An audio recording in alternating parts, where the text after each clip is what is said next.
Hi guys, welcome back to Metroid. Sideshow. Either way, it works. Okay, Okay, what is going on here? I got another one. Season finales that you just fucking love, and you could watch over and over again.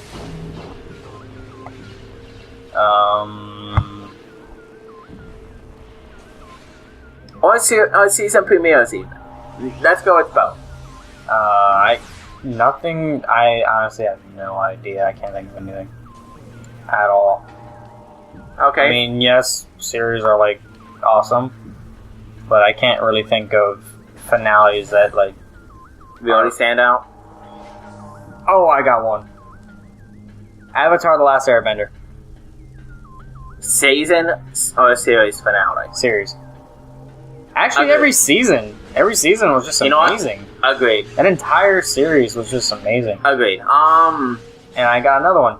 Danny Phantom. Season ending or series ending? Series ending. It ended on a movie. That's the one where they all find out he's the ghost boy, right? Yeah. Okay, fair enough. I will say that, one that stands out in my mind anyways is, season 7. Let me look up the proper season. I believe it's 7, but my mind may be failing me right now. Of what? Stargate SG-1. Oh. It ends with Anubis having found a super weapon. Death Star super weapon. Capable of destroying planets. Arriving at Earth, right? There's this huge battle over the Antarctic. 302's Death Gliders crashing it up. A whole shit ton of gold motherships. The fucking Prometheus is there. A word of record, I have no idea what he's talking about. O'Neill has the entire ancient database downloaded in his mind again. They go to a planet, get a 0-point module, which generates enormous amount of power. It's more so than nuclear power. Brings it back to Earth. Has to drill through the ice. Finds a fucking ancient outpost to release the fucking drones, and it is beautiful. Fucking love the season finale. It's one I don't even have to go through the series. I could sit down and watch it over and over. Let's see, other seasons finales.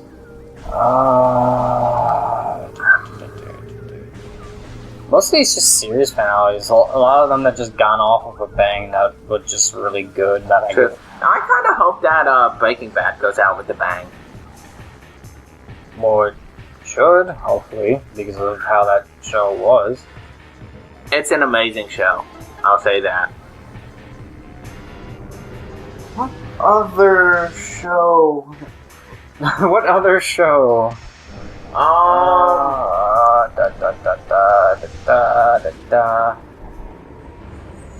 You know, I could say some season finales for Doctor Who. Like, yeah, it was Doctor Who. I don't think... they had a couple bad episodes and that was it. True. Ooh. I got one. Countdown to Destruction. From Power Rangers in Space. Okay, I have never watched that season. Basically, the bad guys take over Earth. The mega ship, I believe, is destroyed. The Rangers, no, they still have the powers. The Earth is in ruins, kind of. Astronomer gives the Earth 24 hours for the Rangers to come out and reveal themselves, or just blow up the Earth, right? One of the darkest and grittiest season finales to a kid's show. Okay? And it has its fucking badass moments, right? Bulk and Skull start off as side characters. The comic relief. Well, the 24 hours end, and Astronomer's like, Your time is up. Give me the Rangers now. Bulk just walks out. I am the Red Ranger. And he just starts, like, everyone in Angel Grove doing that, right? Well, that's when the 4 Rangers, not Andros, the other 4, reveal themselves. And to make it even darker, Andros has to kill Zordon. And even Turbo's season finale, where Divatox wins and destroys the Rangers and their powers. That was another great one. I don't know, it just... Now, you won't learn of this one till Linkara reviews RPM, but it's season finale. That's the only way I'll really watch anything related to the Power Rangers nowadays. I'm going out on record and saying Power Rangers RPM, its source material, Engine Sentai Go Anja, Whatever he said. is the goofiest and most lighthearted Sentai I have ever seen. Like, it's comical, it's comedy, it's awesome, it's funny, it's good, it has great moments.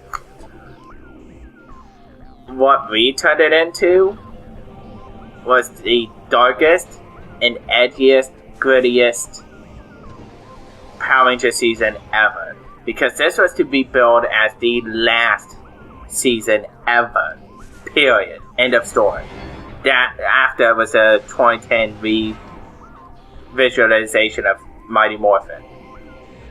So, the creators went balls to the wall with this. They did everything they never could. I mean, fuck, episode 23, I think it is just dedicated to behind the scenes. But as if though it's actually happening. Like they're making a TV show of what happened. And what I can say is, it starts off with humanity fighting for survival, the bad guy having already conquered the world, destroying every other major city. The only one left is the domed, shielded city of Corinth. The bad guy has a long-term plan, not just I'm going to try to take over the world this week, which is to sneak in modified humans during each attack. In the end, he kills 2 Rangers, takes over the city, walks into the military office of Corinth and goes, I win. Obviously, he loses in the end by having that command center fall and impale him. The 2 Rangers come back to life in a Disney death, but the fact that they actually died is just holy shit. And these 2 Rangers are also the 2 fucking scariest Rangers of all time. Forget evil Green Ranger Tommy. These 2 could make him shit his pants. You know why? Why? They can perform quantum physics in the blink of an eye. Make their own bombs guaranteed to take out a base the size of this street that we are on. And you know what makes that scary? They have the minds of 5-year-olds. Their idea of a... You just made Dark and Gritty turn really stupid. Not really. Look at that body. Their idea of a plan, though, is this. We're gonna fly in, and we're gonna blow it up. Boom! Bam! Pow! Oh, and so, you know, these 2 were fighting a 2 on however many guerrilla war for over a year before ever meeting the other Rangers. So I think I just did all that for a Powerbomb expansion and a lore. Yay! Okay. So, any other season finales you can think of? That you like? Whoa. Dead. Alright, let's see how I can get down from here. Just walk off. I did it! Dude. I made it back. But no, other season finales. Or series finales. I don't care what anyone thinks. I loved Zoe 101. Never seen it. It had Jamie Lynn Spears. Still never seen it. And I love that it's quote unquote a girl show, but it had its moments. But I just thought it was awesome. Oh, Fresh Prince of Bel-Air. That had a decent finale. Dude, that one is a fucking tearjerker. Did you know that series is actually supposed to end a lot sooner? Yeah. It was on the episode where it says the Fresh Prince of Philadelphia. Yeah, I know. Literally, he's supposed to end on that.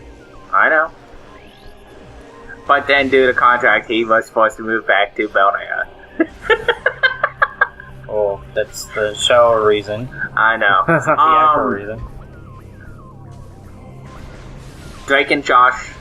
Oh, yeah. Well, no, that kind of ruined that with the movie. The movie wasn't really that great. iCarly, though. I don't care what people say. Oh, yeah, iCarly had a good one. Yeah. iCarly was a good show. They had, what was it? Drake? No, what's the new show that's out now? Oh, something and something. The one with, The one with Spencer. Yeah. Whatever his name is. Yeah, I think that's actually a decent show. I only seen a couple episodes, but I think it's a decent show. Speaking of decent shows, the new Teenage Mutant Ninja Turtles. I think they're doing a pretty good job of it. Haven't seen it. I personally want to sit down and watch like the other. I will say Teenage though, Mutant Ninja Turtles I know again. how sometimes they'll show like a picture of Drake or Josh like in a bad situation, and then like underneath they'll just be like, Megan. That's usually like the entire gist of what's going on. Oh no! Remember the new the remake of Red Dawn? It shows a picture of Josh. What's his name? Josh Peck. Yeah. Running outside, looking up, seeing all the fucking Russians or whatever parachuting in, right? And then it cuts to him when he was fat. Megan. They honestly should get a picture of him from when, like, how he looks now. Because I remember when they first like showed him in the new season transition or whatever. I'm like, holy shit! I'm like, just wow. I was just like, oh wow, and that's. I will say, his transformation, like his weight loss, was impressive and amazing. And it came out of nowhere too, because I've never seen like any trailers or anything like that for the new season. Yeah. Or anything like that. So all of a sudden he just looked big, like better. I'm like, wow. Wow. And one thing I can truly say is the reasons I heard that he did it was so he could be a better role model for kids. Yeah, I think that's the entire reason he did it. And that's something I can get behind, you know. I mean, just the fact that that's why he did it was nice. Oh, yay! I gotta face a dark version of it. Oh, wait. Oh, wait, this is connected? Alright, whatever. Oh well. I just feel like I've killed the other ones. Same exact technique. Shoot it with a super missile. Okay, I'm probably gonna get ridiculed for this, but the season 1 finale of Ben 10 Alien Force. That's not a bad show. I mean, they keep like rebooting it, not rebooting it, but making it stupider and stupider. Just ruining it, kind of. I don't know. I mean, I like how they keep making new designs and stuff like that, and new characters, and like just going all out with the alien stuff. It's just like amazing to look at. Yeah, but I don't like the art style of the current season. But what I can say that maybe the current season has its like ups and downs with the art style. Like some of it looks like the old stuff, and then Ben just looks weird. And then they have what I can say. That show is confusing though, because it goes from young to old, and back and forth again and again. I'm like, what? Well, supposedly ever since he put the watch back on in Alien Force, it's just been progression. Yeah, but like they go back and forth I don't even think it's the same Ben. I think it's just a different timeline or whatever. Because they go back to young Ben, and then they go to the older one. I'm like, what's going on? I love the season finale, Alien Force for season 1. The DN aliens have invaded, are invading. It's up to Gwen, having like all the alien children they've met so far, and the creator of the watch, Azimuth, shows up to help, right? Oh, right now, Ben only has access to 9 forms because he refuses to use Alien X. And the reason he refuses Alien X is because that body cannot move without all 3 personalities inside of it agreeing to do it. Like, he can't even return to being Ben without them agreeing to it. And he has to constantly trick them whenever he uses Alien X to do it. Well, yeah, that shows Ben can be pretty damn smart. It's just too much power for too great a cost. So, you know what Azimuth does in this season finale? Jumps up onto Ben's arm, fiddles with the watch, and gives Ben access to over 1 billion alien forms to fight with. What was it? With Ben, his character in general, it's funny because if you really like pay attention to it at all, his character in general, he's a lot smarter than he lets on. Oh, like yeah. They said, I think they said like in interviews and stuff like that. If he even like applied himself at all in school, he would be doing amazingly in it. He'd be as smart as Gwen. Pretty much. Well, he is sorta. He just doesn't really apply himself. He doesn't really care. And that scene with young Ben, his preferred form is forearm. My preferred method. Go in, beat the shit out of the person, move on. That door locked. You know? Maybe because you have to. No, that one's locked, but none of the other ones are. Is it because I can't go that way or something? Weird. And Alien Force. Portal there. In Alien Force, you actually see him think about what alien he wants to be. You know? He takes the time to think about which alien is going to be the best for the job. I think it's a nice show, and I think what they're doing for it is actually good. But then there's other shows, which we will talk about next time. See you guys then. Something interesting?